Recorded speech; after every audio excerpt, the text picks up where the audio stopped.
तुम्ही या चॅनलवर नवीन असाल तर सबस्क्राइब करा, तसेच लाईक आणि शेअर नक्की करा। श्री जय भवानी माता पॅनलचे उमेदवार जाहीर। छत्रपती सहकारी साखर कारखान्याच्या पंचवार्षिक निवडणूक आज अर्ज माघार घेतल्याचा शेवटचा दिवस। छत्रपती सहकारी साखर कारखान्याच्या पंचवार्षिक निवडणूक सुरू आणि या निवडणुकीसाठी श्री जय भवानी माता पॅनलमधील उमेदवारांची नावे जाहीर करण्यात आली आहेत। राष्ट्रवादीचे तालुकाध्यक्ष राजवर्धन शिंदे तसेच अजित पवार यांचे निकटवर्तीय किरण गुजर यांनी छत्रपती सहकारी साखर कारखान्याच्या पंचवार्षिक निवडणुकीसाठी श्री जय भवानी माता पॅनलमधील उमेदवारांच्या नावाची घोषणा केली आहे।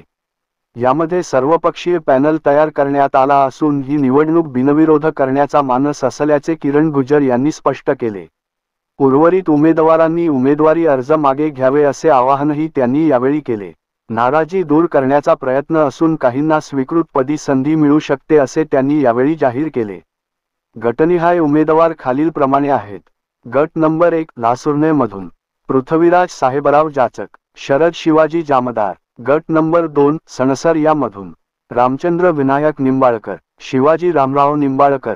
गट नंबर 3 उद्धट पृथ्वीराज श्रीनिवास भोर, गणपत सोपान कदम। गट नंबर 4 आथुणे विठ्ठल पांडुरंग शिंगाडे, प्रशांत दासा दराडे, अजित हरिश्चंद्र नरुटे।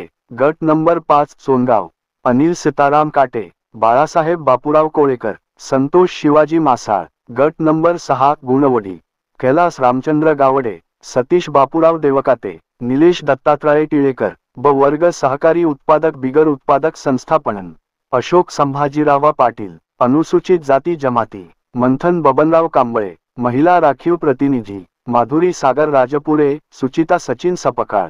इतर मागास प्रवर्ग तानाजी ज्ञानदेव शिंदे, भटक्या विमुक्त जाती व जमाती विशेष मागास स्टार डॉक्टर योगेश बाबासाहेब पाटील। हे छत्रपती सहकारी साखर कारखान्याच्या पंचवार्षिक निवडणुकीसाठी श्री जय भवानी माता पॅनलचे उमेदवारांची नावे जाहीर करण्यात आली आहेत।